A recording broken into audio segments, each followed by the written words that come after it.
Who is this devil? Is he real?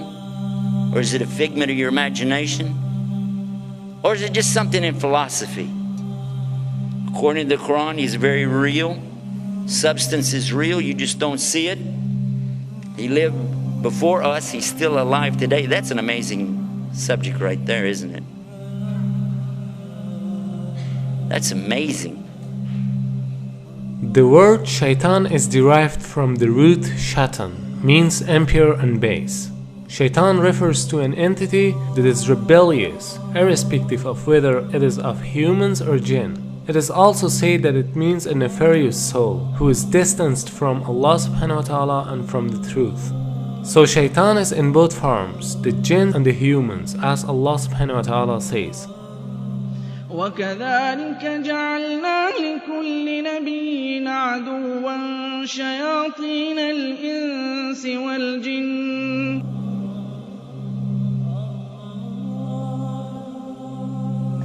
Now what is this about the jinn? Why do you have to believe in that? Well, they're part of something called al-ghaib. Al-ghaib means the things you don't see, the unseen. You agree and I agree, we don't see Allah. Okay, so he's in the ghaib, the unseen. We agree there are angels and you don't see them. They're in the ghaib, unseen, made out of light. And now the jinn, and we don't see them. They're also in the ghaib. They're made from a fire which has no smoke to it. And if fire has absolutely nothing like smoke to it, or that it could be that you don't see that either. There's heat that you don't actually see, isn't that true? The both kind of shayateen are trying to lead people to evil deeds. The jinn kind of them are whispering to your hearts so that you can't see them or hear their whispering. And the human kind of them are whispering to your hearts in a way that you can see and hear but not realize it as whispering. And he can be anyone, even a friend of you who suggests you for drinking alcohol or any other kind of evil deeds.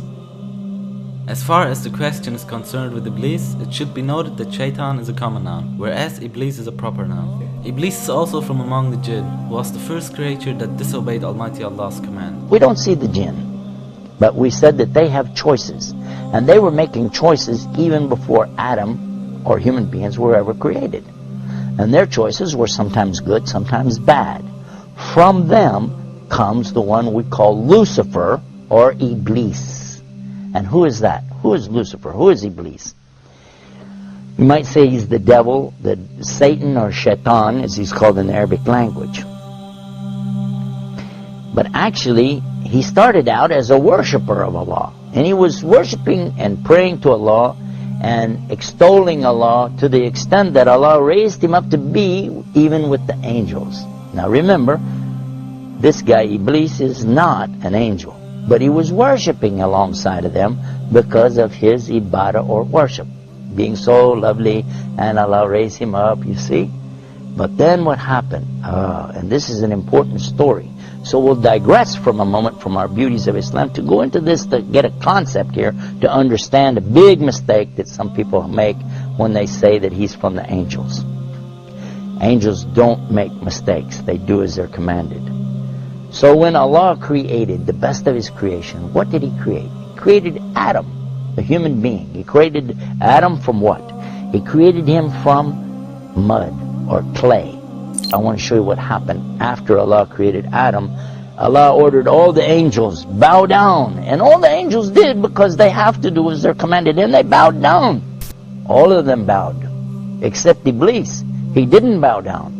Now if you read this in context, you understand that he was not an angel. But if you just read the words, all the angels bowed down except Iblis, you'll say, well see, that means he was an angel.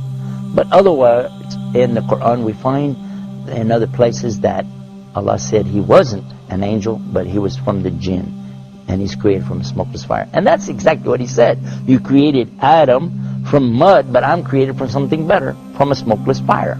So I refuse to bow down. Why? Because I'm better than him. I am better than Adam, and I refuse to bow down to him.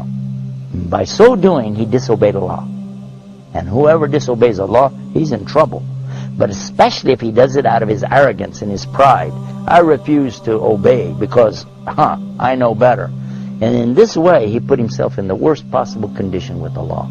Allah condemned him to hell forever. And he said, I don't even care. Just let me take him, meaning Adam, and his children along with me to hell. What? For what? Because of this thing called pride or arrogance. Kibr in the Arabic language. And what is kibr? And kibr is something comes from kabara. Kabara is the root of the word akbar. And only Allah is akbar. Allah is greater and greater and greater than anything.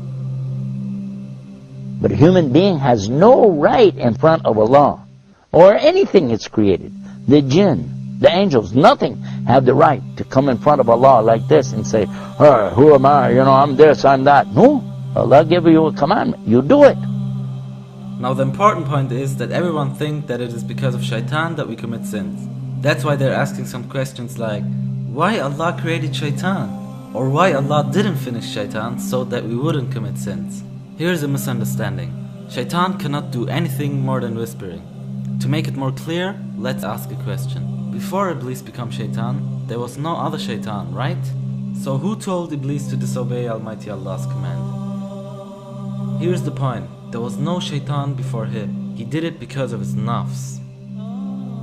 Suppose that even if there was no shaitan, still we'd have nafs. So we'd commit sins. Because this world is a test for the mankind and the jinn kind. Now same as the case with Iblis, he is also in this test because he is a jinn and he has nafs.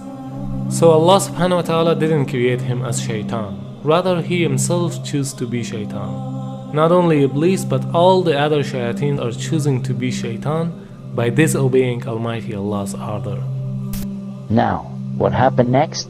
Well, that's when Allah told Adam that he could have anything that he wanted in all of the paradise. Go ahead, enjoy. But there's one tree, don't eat from it. Of course, you know what's going to happen.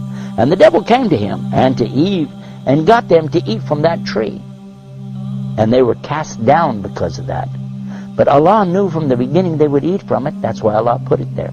Because this life, and this is the whole reason for me telling you this story, so you can get this one beauty of Islam, to understand this one thing. This life is nothing more than a test. The obvious point is that Iblis was the first of all shayateen. Therefore, he is the leader of them.